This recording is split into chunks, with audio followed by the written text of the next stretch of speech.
Oke baik, Assalamualaikum warahmatullahi wabarakatuh. Bapak Ibu Guru yang terhormat, kembali lagi di channel Guru Abad 21, Media Informasi dan Edukasi. Di video kali ini kita akan bahas tentang 7 kriteria guru yang akan sertifikasi tahun 2022 nanti Bapak Ibu. Oke, kita to the point ke pembahasannya. Jadi referensi terkait PPG dalam jabatan ya. Jadi ke video ini kami fokus ke PPG dalam jabatan untuk sertifikasi. Karena ada dua jalur ya untuk sertifikasi, kita ketahui ada PPG dalam jabatan, ada prajabatan. Nah, kita fokus ke dalam jabatan. Bapak Ibu, itu aturannya adalah Permendikbud nomor 38 tahun 2020.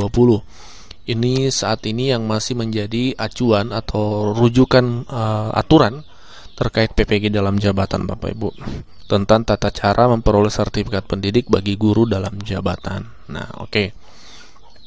Nah, apa sih 7 kriteria itu? Yang pertama adalah wajib guru tersebut sudah S1 atau D4. Nah, jadi dari 7 kriteria yang pertama adalah guru yang sudah S1, itu wajib. Kemudian yang kedua adalah guru dalam jabatan yang diangkat sampai dengan bulan Desember 2015. Maksudnya apa? Maksudnya adalah bagi guru guru yang akan disertifikasi tahun 2022 adalah guru yang SK-nya, SK pengangkatan pertamanya itu adalah paling lambat 2 Desember 2015 Bapak Ibu. Jadi 2015 ke bawah lah, seperti itu. 2014, 13, 12 dan seterusnya. Kalau sudah di atas 2015 ya, misalnya Januari 2016 dan seterusnya, 17, 18, 19, maka itu dianggap belum memenuhi syarat untuk mengikuti PPG dalam jabatan untuk saat ini Bapak Ibu. Karena memang PPG dalam jabatan itu identik dengan antri ya. Antri karena setiap tahun kan ada kuota yang terbatas, sementara jumlah guru lebih banyak dari kuota setiap tahunnya, sehingga harus memang antri Bapak Ibu. Lantas pertanyaannya Bapak Ibu, mungkin yang CPNS baru ya, atau yang honorer baru, misalnya 2018 atau 2019, kapan bisa PPG?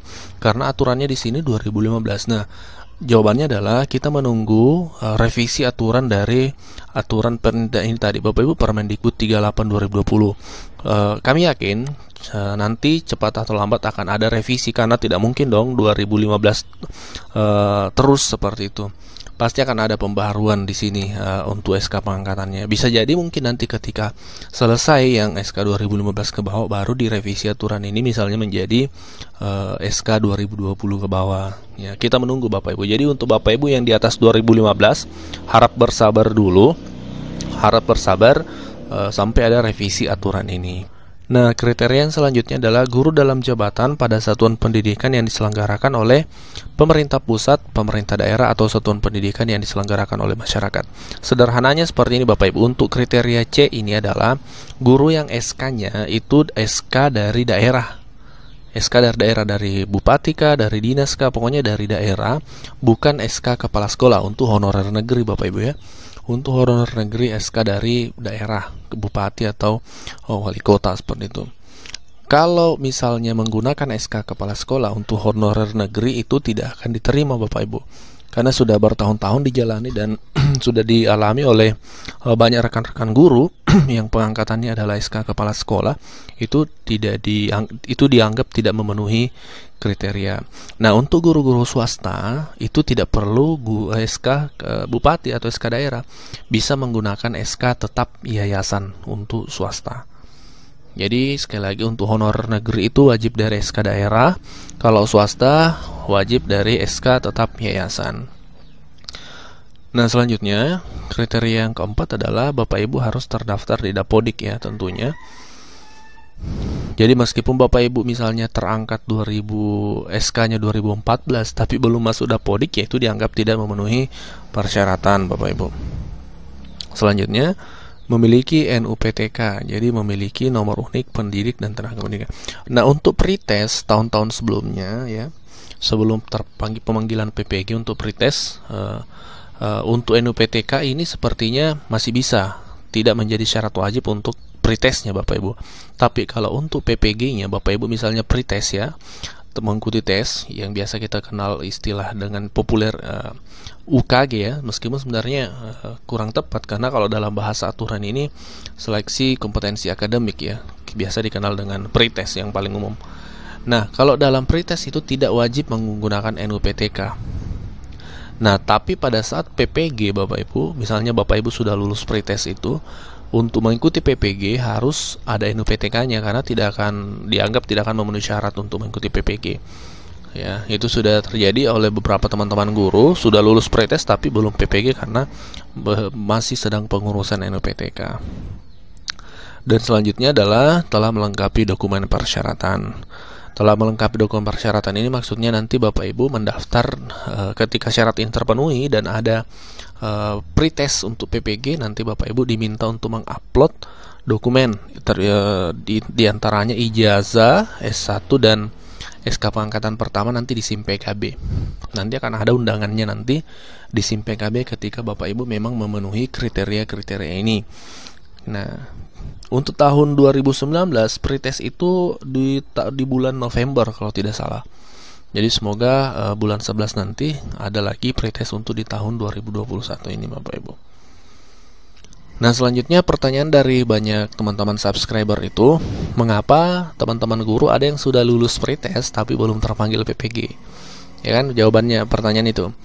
Kemudian hampir senada ya, hampir searah pertanyaannya. Pertanyaan kedua ini, mengapa ada yang cepat atau ada yang langsung terpanggil PPG? Ya, ada juga yang tidak langsung atau menunggu. Nah, mengapa ada yang cepat atau langsung terpanggil PPG? Ada yang tidak langsung atau harus menunggu, padahal sudah sama-sama lulus pretest.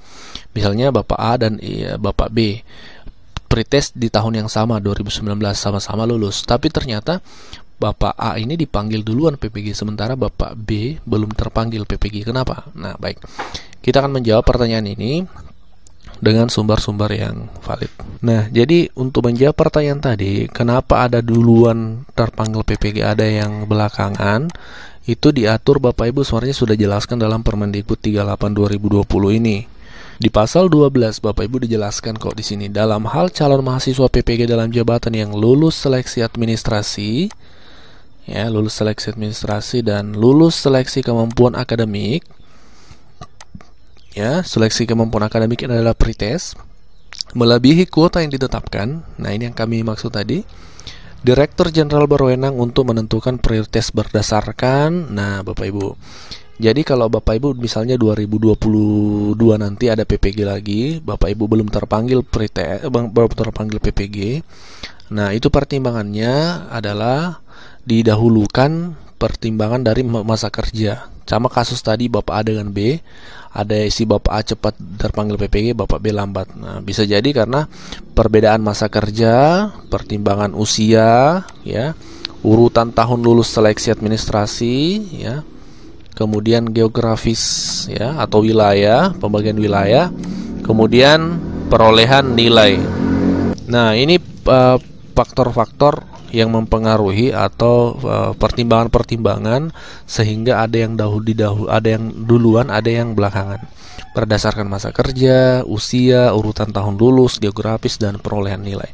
Bisa jadi Bapak Ibu sama-sama lulus di tahun 2019, tapi karena kuota mengharuskan hanya satu yang ikut misalnya, maka bisa jadi yang didahulukan adalah yang masa kerjanya lebih lama atau usianya lebih senior, atau bisa jadi urutan geografis wilayahnya atau perolehan nilainya atau nilai pretestnya.